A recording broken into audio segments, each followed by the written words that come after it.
Hi guys, welcome back to the channel. Today we're driving through the Norman Manley International Airport, which is the airport in Kingston, Jamaica, and it's the second largest airport in Jamaica. It's also the second busiest airport in Jamaica. It serves the Kingston area, and Kingston, is the capital of Jamaica.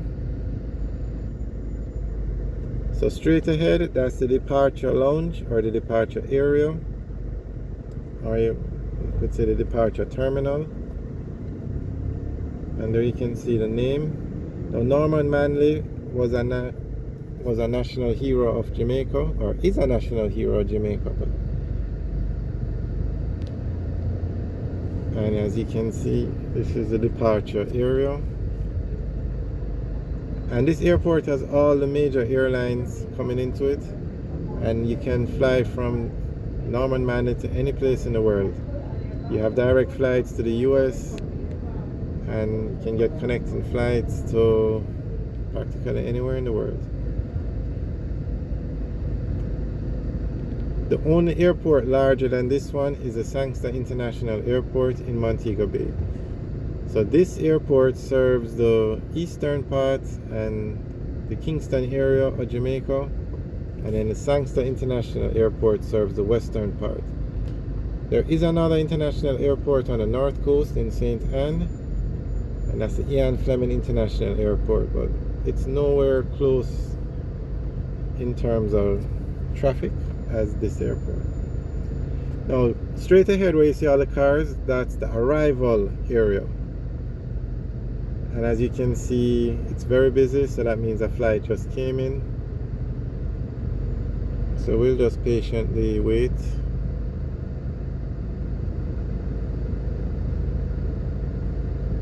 Now, the airport was recently renovated, so that's why it has this modern look. The roads are nicely paved. You have a lot of markings.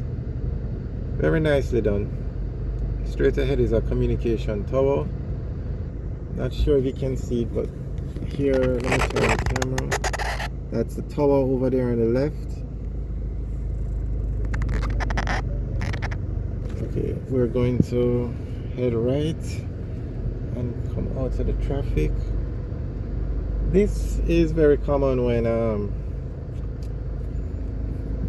when flights come in.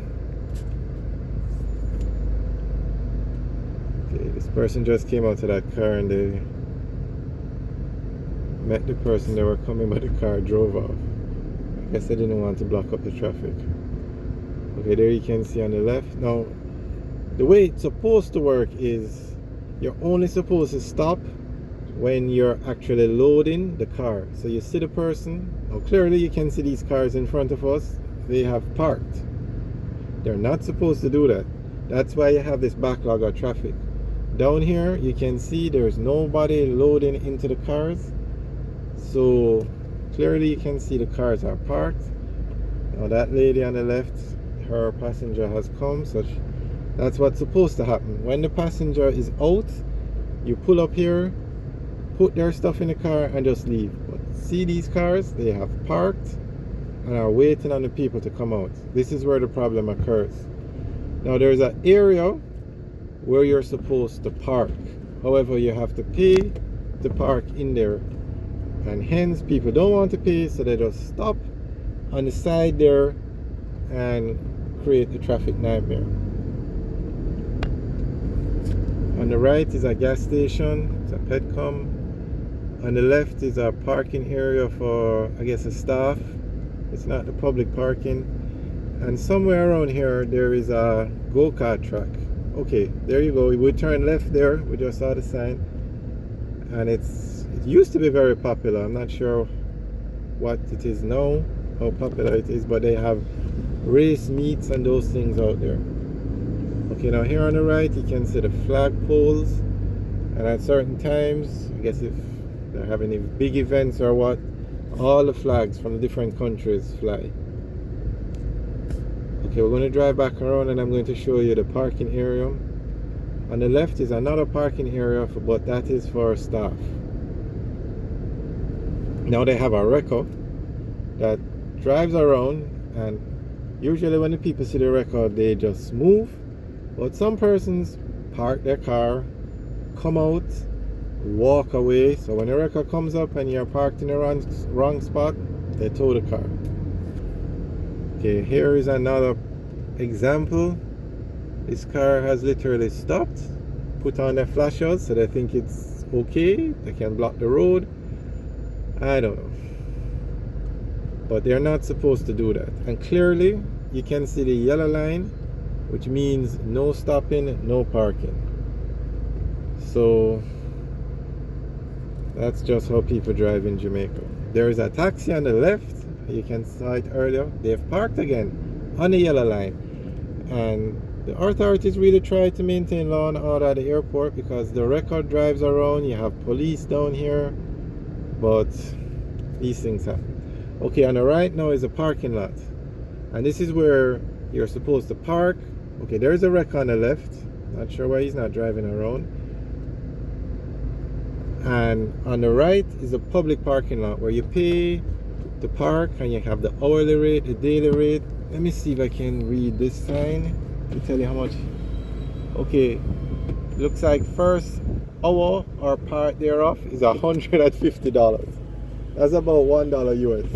So that's why you don't really have persons using, because the first half hour, or was it first hour? So I guess persons don't want to use the public parking because they have to pay.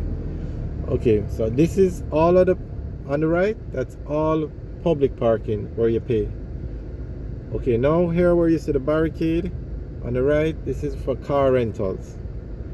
Okay, so again on the left, this is the arrival area. You can go a little closer. So you see all those cars parked up on the left, they're not supposed to be there. So you can see this purple car, they have to stop in the lane to load and unload. Well, to load, because the cars have illegally parked on the left where they're supposed to be. So it just creates havoc.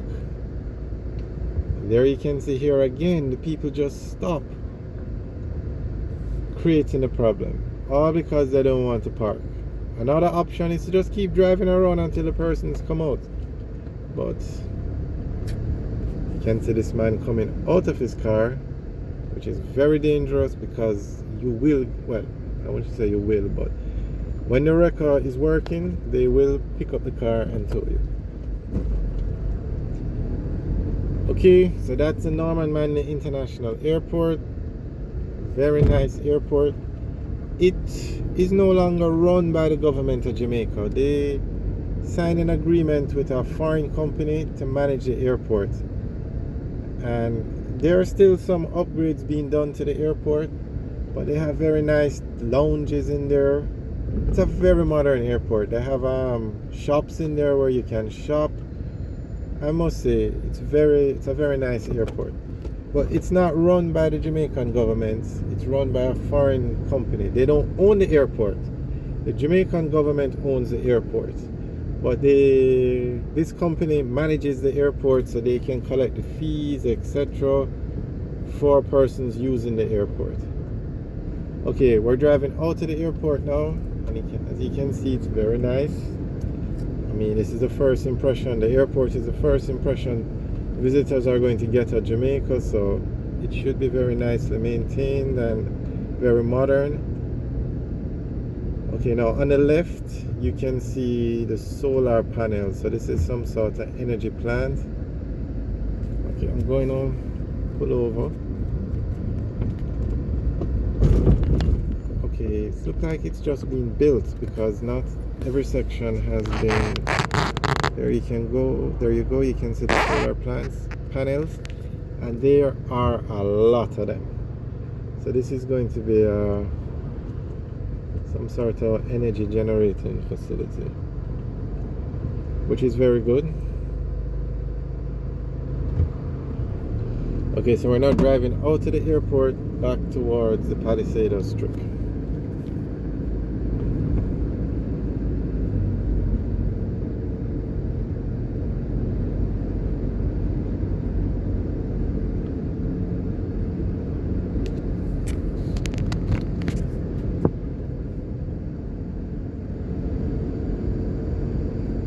At this roundabout, if we turn left, we head back to Harborview into Kingston. But if we turn right, we will go into Port Royal, which is a very historic town in Jamaica. Port Royal is in probably every history book in the world when you study Caribbean history. So it was a very popular location, but we're going to do a video about Port Royal another day. Alright guys, thanks for watching. Remember to like, share and subscribe. Have a good day.